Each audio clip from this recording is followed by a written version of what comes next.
Bonjour à tous, merci de votre fidélité à la Voix de l'Amérique. Nous avons le plaisir d'accueillir dans nos studios le président de l'Union des forces démocratiques de Guinée, Cellou Dalein Diallo. Monsieur Diallo, bonjour. Bonjour.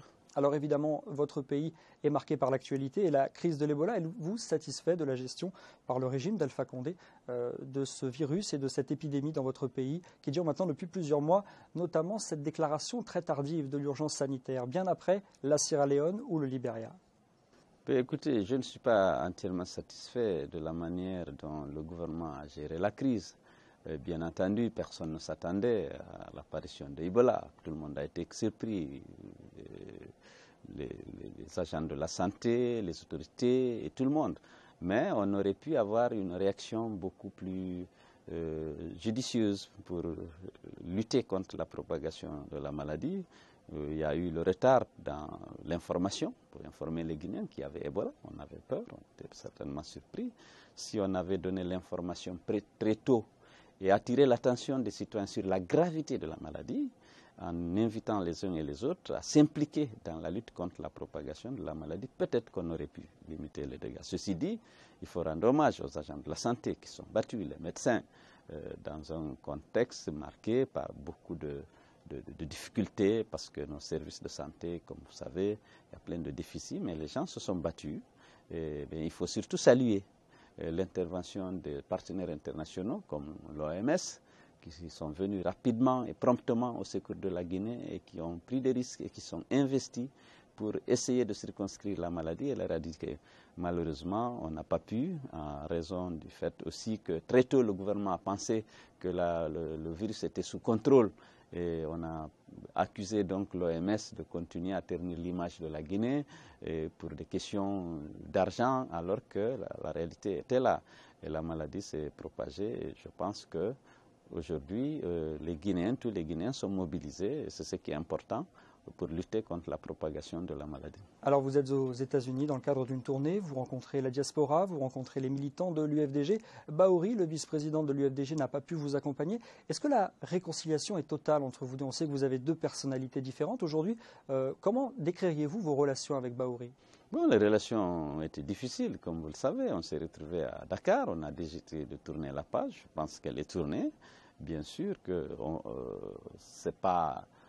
ça ne va pas être d'un trait comme ça, mais je pense qu'il y a la volonté de son côté, il y a la volonté de mon côté. Nous avons des différences de tempérament, c'est sûr, mais je pense qu'on va y arriver. Il n'a pas pu venir parce qu'il n'a pas pu obtenir le visa à la date indiquée, mais ce n'est pas lié aux difficultés d'une réconciliation quelconque. Je pense qu'on va y arriver, on a la volonté, tous les deux, il n'y a pas de raison qu'on ne puisse pas continuer à travailler ensemble comme on l'avait fait pendant 4 ans avant son exil. Lors de cette tournée américaine, vous vous êtes exprimé à Chicago en poulard, un discours qui a évidemment suscité beaucoup de réactions en Guinée. La vidéo n'apparaît plus sur le site officiel de l'UFDG. Vous regrettez ces propos. En résumé, vous affirmez que les Soussous de Basse-Guinée vous soutenaient. Est-ce que vous pensez qu'il y a eu une gêne dans ce discours que certains ont qualifié de très offensif? Non, pas du tout. Je considérais que c'était un objectif politique de reconquérir la Basse-Guinée, ce que je suis en train de faire avec succès. Et je dis c'est important que ces populations-là réalisent enfin que l'UFDG est l'alternative crédible au régime de Alpha Condé et qu'ils viennent massivement adhérer au parti et que ça va aider dans le combat que nous menons contre la fraude que M. Alpha Condé a envie justement d'organiser à l'occasion des prochaines élections, des prochaines échéances électorales. Pourquoi l'avoir retiré du site officiel de l'UFDG? Je ne savais pas que c'était retiré parce qu'il y a une interprétation peut-être malhonnête de ce qui a été dit. J'ai parlé de combat en poulard et que j'ai dit que c'est bon déjà compte tenu de l'implantation forte du parti en Basse-Guinée et l'adhésion des populations Soussous, ça va nous aider dans le combat contre la fraude électorale qui semble déjà se dessiner à l'horizon. Est-ce que vous pensez que les Guinéens voteront pour les élections locales en 2014? Nous allons l'exiger, nous allons nous battre pour que ces élections communales soient organisées parce que le gouvernement s'était engagé à le faire avant la fin du premier trimestre 2014 lors du dialogue qui a eu lieu en juin 2013. C'est écrit noir sur blanc dans cet accord que les élections communales devaient être organisées avant le 31 mars 2014. Ce n'est pas fait. Parce que, comme vous le savez, il n'y a pas d'élus locaux actuellement. M. Alpha Condé, dès son arrivée au pouvoir, avait dissous tous les conseils communaux et a mis en lieu et place des délégations spéciales composées exclusivement de gens du RPG. Et aujourd'hui, on est en train de révoquer tous les chefs de quartier qui n'ont pas voulu adhérer au RPG pour les remplacer par des militants du RPG. Et ils ont joué un rôle majeur dans la fraude qui a été organisée à l'occasion des élections législatives. Il faut qu'on justement organise ces élections pour que la démocratie à la base fonctionne et que les districts, les quartiers soient dirigés par des gens élus conformément à la Constitution de la République. Un report pour 2015 serait inacceptable de votre point de vue? Ce qui est inacceptable, c'est qu'on ne pourra pas aller aux élections présidentielles sans avoir organisé les élections législatives. On souhaite vivement que les élections, on ne peut pas aller aux élections à l'élection présidentielle sans avoir organisé les élections communales. On souhaite vivement que ces élections communales soient organisées en 2014 ou au plus tard au premier trimestre 2015. Alors évidemment, dans l'organisation de ces élections, il y a toujours le fichier électoral et l'opérateur Wemark qui pose problème pour l'opposition. Cet opérateur doit-il participer à l'appel d'offres? Le gouvernement et le régime d'Alpha Condé estiment que c'est un appel d'offres que tout le monde peut appliquer. Est-ce le cas selon vous? Non. Lors du dialogue, et c'est écrit noir sur blanc dans l'accord du 3 juillet, qu'on va procéder au recrutement d'un nouvel opérateur par appel d'offres. Wemark Sabari a montré ses limites lors de ces élections. Il y avait unanimité sur le fait que les cabinets n'étaient pas à la hauteur de la mission. On a eu beaucoup d'anomalies qui étaient liées à l'incompétence de Wemark et de Sabari, sans compter maintenant leur préférences affichées pour le pouvoir. Donc ils n'ont pas la neutralité et l'impartialité indispensables à l'accomplissement d'une mission aussi délicate que la gestion informatique du fichier électoral. Donc Wemark et Sabari ne peuvent pas être vraiment éligibles à cet appel d'offres. L'opposition guinéenne a dénoncé massivement les fraudes et la mauvaise organisation des élections législatives, mais l'opposition ne s'est-elle pas décrédibilisée en finalement siégeant à l'Assemblée nationale?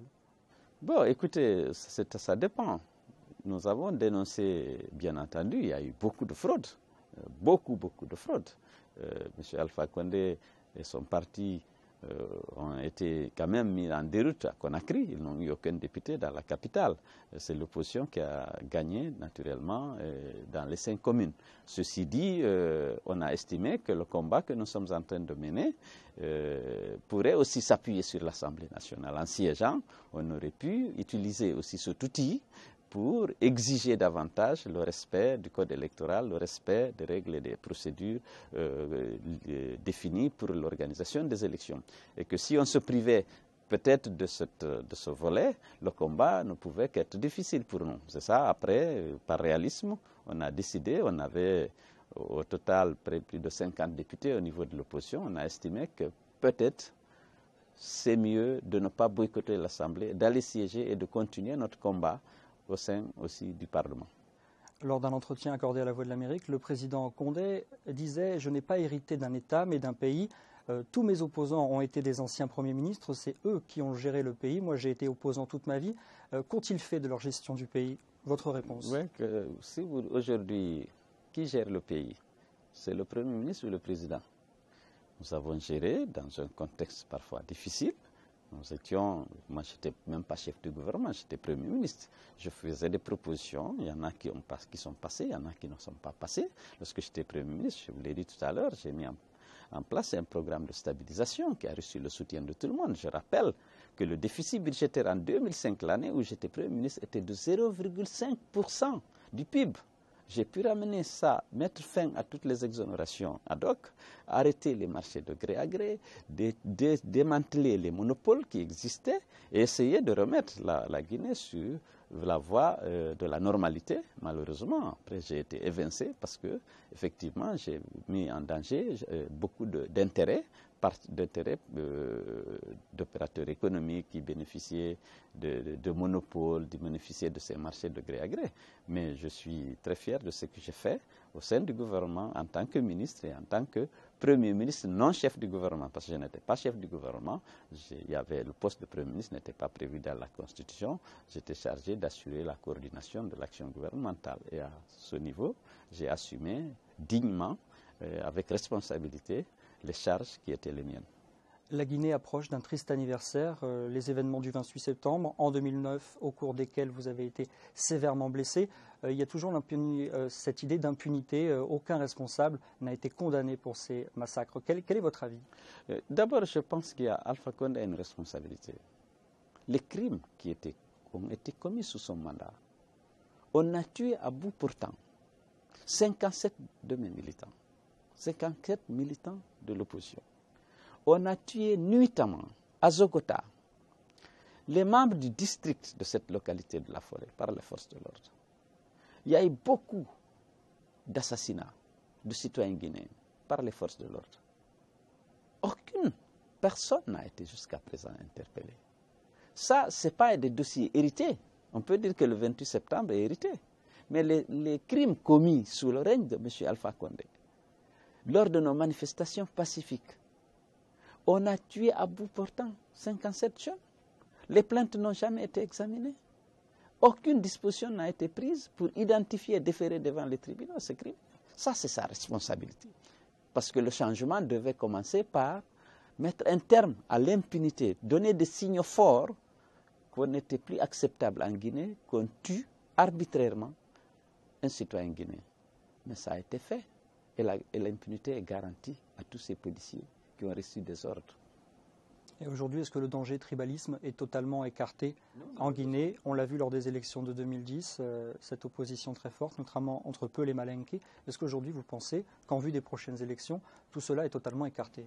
Non, je ne peux pas dire que c'est totalement écarté. Il y a des séquelles, et d'autant plus que les politiques menées actuellement par le gouvernement en place n'est pas de nature à favoriser la réconciliation, n'est pas de nature à favoriser la restauration de la confiance entre les ennemis. Il y a des actes, des propos tenus par les tenants du pouvoir qui ne sont pas de nature à rassurer les autres. Il y a des exclusions, il y a des stigmatisations, il y a des discriminations visibles fondées sur l'ethnie et l'appartenance politique. C'est évident. Et ça, ce n'est pas de nature, justement, à faire oublier le passé. M. Alpha Condé, à son avènement de pouvoir, au lieu de faire oublier tout ce qu'il avait fait pendant la campagne, pour stigmatiser l'ethnie de son adversaire, pour inventer l'empoisonnement bidon et susciter la chasse à l'homme contre les ressortissants de la Moyenne-Guinée dans ses fiefs, au lieu d'avoir une politique plus responsable, se comporter en président de tous les Guinéens pour susciter en chacun d'eux l'espoir et la confiance, il a continué à pratiquer des politiques d'exclusion et de stigmatisation, si bien qu'aujourd'hui, la Guinée n'a jamais été autant divisée que maintenant. Cellou Dalein Diallo, merci beaucoup. Merci.